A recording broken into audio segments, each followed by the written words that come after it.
Die wëst den 1. Januar 2015 geht Europäesch Joer fir Entwicklungshilfe un. Dat werd dann iwwer die 12 Mäint Geleenheet ginn fir eng ganz Reif vun Sujeten thematiseieren, die en direkte Bezug hunn op d'Entwicklungspolitik.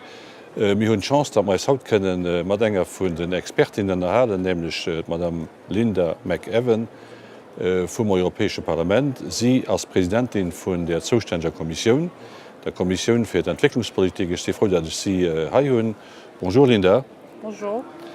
Je peux te poser quelques questions au sujet de l'année européenne pour le développement et plus particulièrement sur le commerce équitable ou le fair trade, comme on dit chez nous. Tu es présidente de l'intergroupe. Tu pourrais nous dire en 2 mots en quoi consiste un intergroupe et en quoi consiste ta tâche, plus précisément en tant que présidente de cet intergroupe Fair Trade. Donc un intergroupe, c'est un groupe de députés de tous les partis politiques qui ont un intérêt particulier sur un sujet.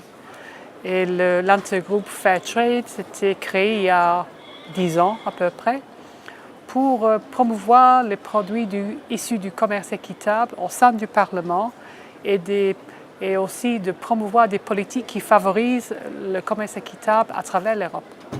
Qu'est-ce qui te motive dans ton travail? À peu près il y a 13 années, je suis allée en Afrique avec Oxfam, à Ghana. Et quand j'étais là, j'avais rencontré des agriculteurs qui avaient commencé à faire l'agriculture du commerce équitable. Donc, c'est des producteurs de coco, pour notre chocolat. Cacao pour notre chocolat. Et j'avais appris que le fait qu'ils étaient des producteurs de commerce équitable, cela voulait dire qu'ils recevaient un prix plus juste, plus équitable pour le produit. Donc avec cet argent, avec la prime du commerce équitable, ils pouvaient envoyer par exemple les enfants à l'école. Ils avaient accès à la médecine. Donc pour eux, le fait d'être des agriculteurs du commerce équitable, ça changeait tout pour eux. Et c'est pour cela que j'ai décidé quand je suis rentrée, il faut faire quelque chose ici pour les aider. Oui, il n'y a pas de fatalité dans tout ça. Tu crois que toutes les initiatives qui ont été prises dans le cadre du commerce équitable produisent un résultat satisfaisant? Oui, en général, je crois que j'ai rencontré des producteurs de bananes, de cacao, d'autres produits. En général, oui, je crois qu'en général, le niveau de vie de ces gens améliore. Très bien. Au niveau du commerce mondial, malheureusement, on n'a pas encore l'occasion de considérer suffisamment les dimensions sociales et environnementales. Donc, de ton point de vue, le commerce équitable permet d'y remédier. Oui, c'est une sorte de commerce équitable. On sait que même nos agriculteurs se plaignent du fait qu'ils ne reçoivent pas un bon prix pour le produit.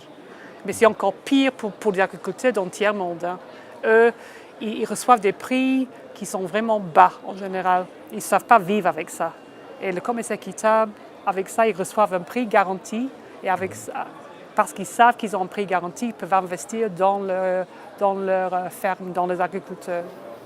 Très bien. Et une dernière question peut-être concerne le rôle que pourrait jouer et que devrait jouer l'Union européenne dans tout ça. L'Union européenne peut nous aider parce que, par exemple, l'année passée, on avait voté une nouvelle loi sur les contrats publics, sur les marchés publics. Cette nouvelle loi permet aux autorités, aux pouvoirs locaux de favoriser le commerce équitable. Par exemple, quand ils commandent le café, le thé, les produits pour les écoles, pour les entreprises, pour les universités. Donc, nous, en tant que députés européens, on a voté cette loi qui peut aider beaucoup.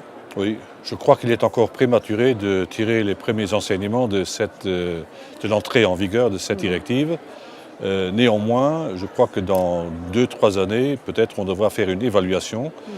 Je risque le pari que cela sera suffisamment porteur pour promouvoir de façon décisive le commerce équitable. Je te remercie infiniment d'avoir répondu à nos questions. Zou dat verder de Linda McAvan logateren, Sie als Britisch Parlamentarierin Alors, je schwätz excellent français. Merci d'avoir répondu en français. De rien. Merci et Charles Goerens, schönen Tag noch.